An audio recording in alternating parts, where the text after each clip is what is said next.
Olá, sejam muito bem-vindos.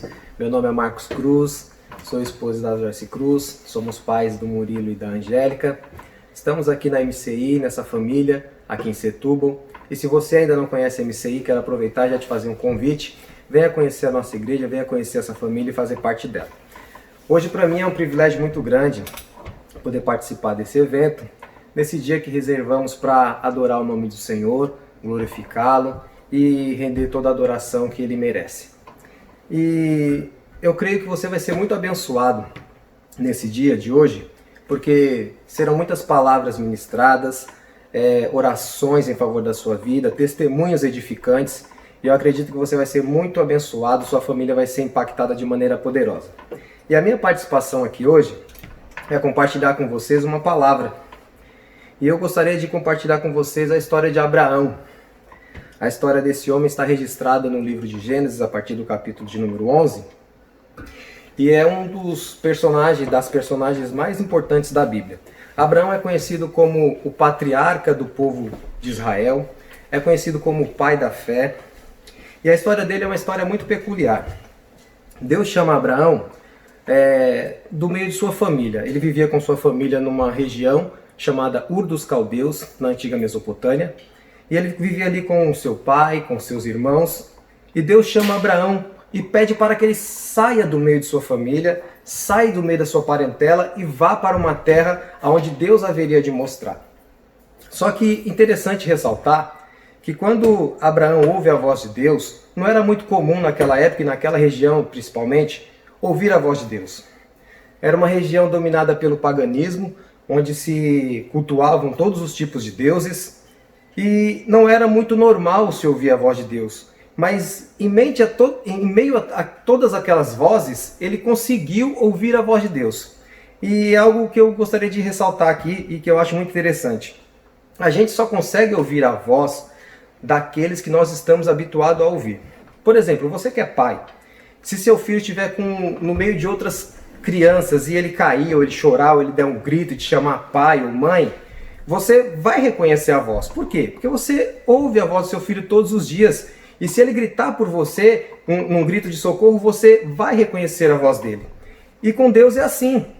Quando nós estamos em ambientes em que a voz de Deus ela está sendo pronunciada, nós começamos a identificar. Mas como ouvir a voz de Deus nos dias de hoje? Por exemplo, você aí está ouvindo a voz de Deus hoje. Deus está falando contigo através das pessoas que estão aqui ministrando, para você ministrando nesse dia de hoje.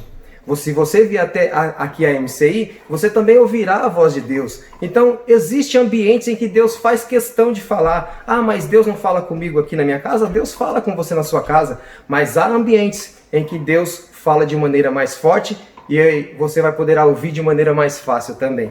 Amém? Só que quando Deus chama Abraão, ele faz uma série de promessas para Abraão.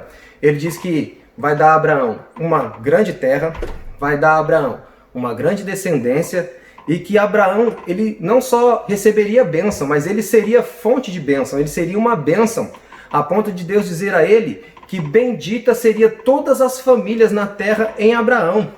E Deus cumpre essa promessa. Olha só que aos olhos humanos havia coisas aqui difíceis de acreditar que se cumpriria, como por exemplo, quando ele disse que daria uma descendência a Abraão, Abraão poderia pensar, e de fato era uma verdade, ele já estava avançado em idade, juntamente com a sua esposa Sara, e não tinha filhos. E para piorar a situação, Sara ainda era estéril, infértil, não podia ter filhos. Mas no tempo determinado, Deus cumpriu a sua promessa e Sara engravidou e nasceu Isaac. O tempo se passou e Isaac se formou um rapaz, e Deus chama Abraão novamente e diz assim: Abraão, sabe Isaac, esse filho a quem tanto tu amas? Entrega ele a mim em sacrifício. E imagine só, Deus hoje falando com você e pedindo para você entregar um filho. Você que tem filho, pedindo para você entregar o seu filho para, pelo menos, vamos imaginar uma situação aqui, para resolver. Imagine que a OMS, a Organização Mundial da Saúde, entendesse que para resolver o problema dessa pandemia, teria que ter o sacrifício do seu filho. Você entregaria? Eu acredito que eu não entregaria. Aliás, e se fizéssemos isso, seria algo absurdo. Inclusive é o tema dessa mensagem. Uma fé ao ponto do absurdo e um amor inexplicável. Imagine uma fé como a de Abraão, de entregar o seu filho. Se você entregasse o seu filho hoje, seria um crime na sociedade moderna. Mas naquela época, por meio da fé, Deus pediu para que Abraão entregasse o seu filho. Abraão obedeceu.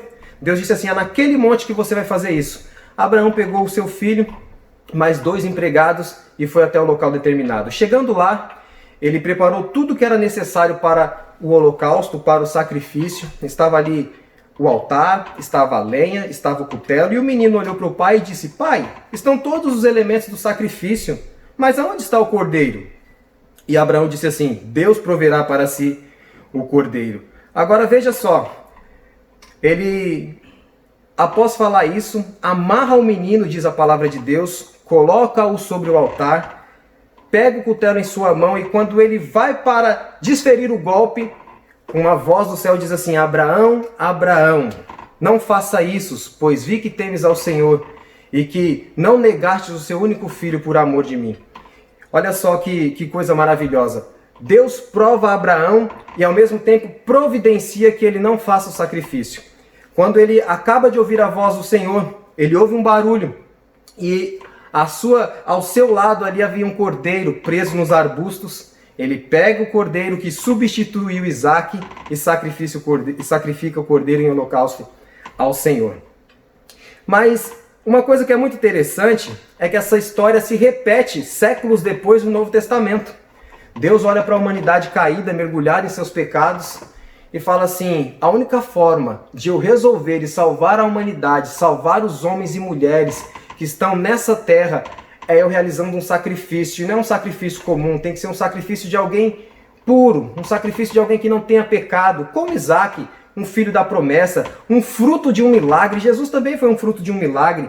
E aí, Deus entrega o seu filho, o filho do seu amor, porque a Bíblia diz assim, que quando Jesus ele foi ser batizado por João Batista no Rio Jordão, no momento do seu batismo, abriu-se o céu e uma grande voz, uma alta voz se ouviu dizendo assim, este é o meu filho amado em quem eu me comprazo. Ou seja, o filho do amor de Deus. Da mesma forma como Isaac era o filho do amor de Abraão, Deus pega o seu filho a quem ele tanto ama e entrega na cruz por amor de mim e por amor de você.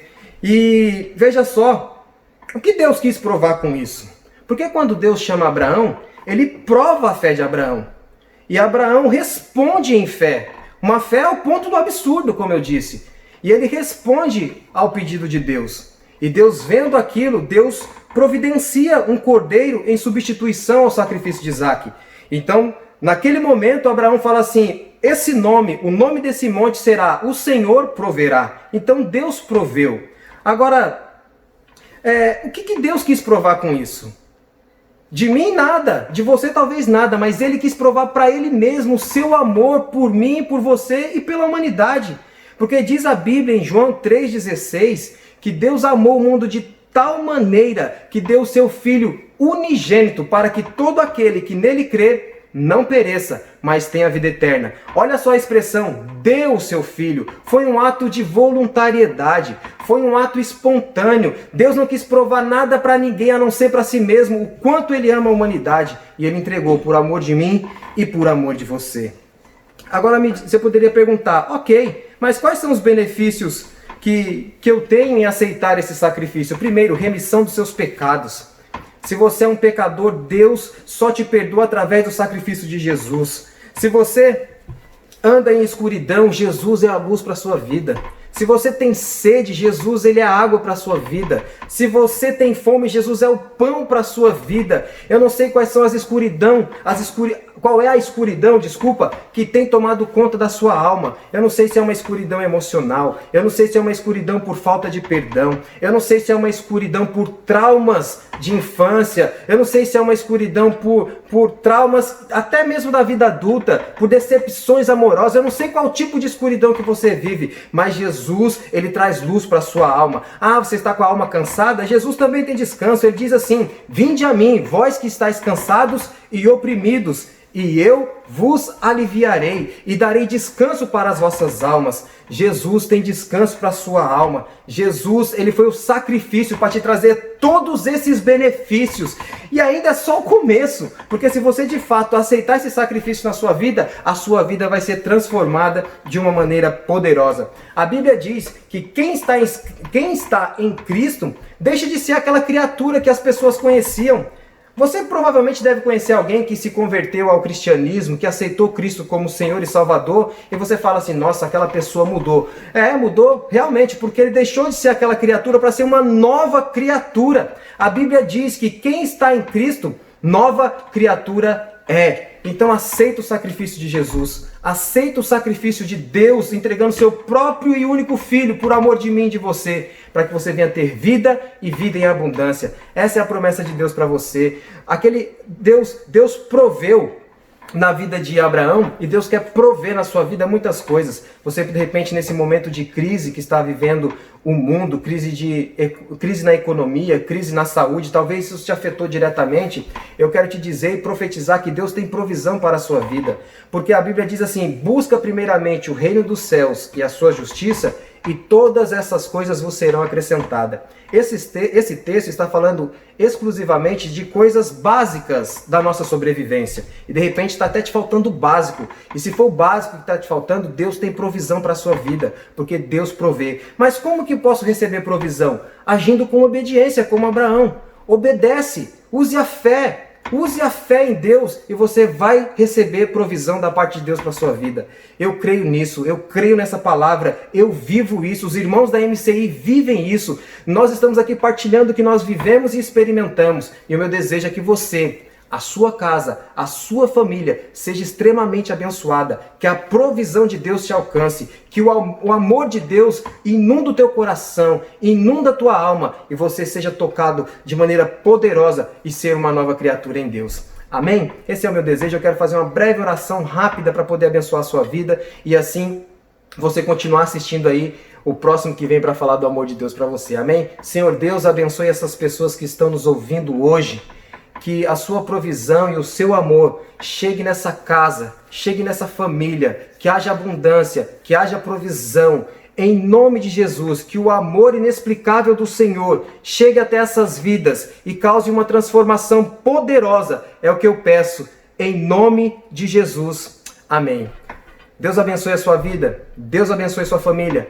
Continue nos assistindo e venha nos conhecer se você tiver esse desejo e essa oportunidade, porque Deus tem grandes coisas para fazer na sua vida. Amém?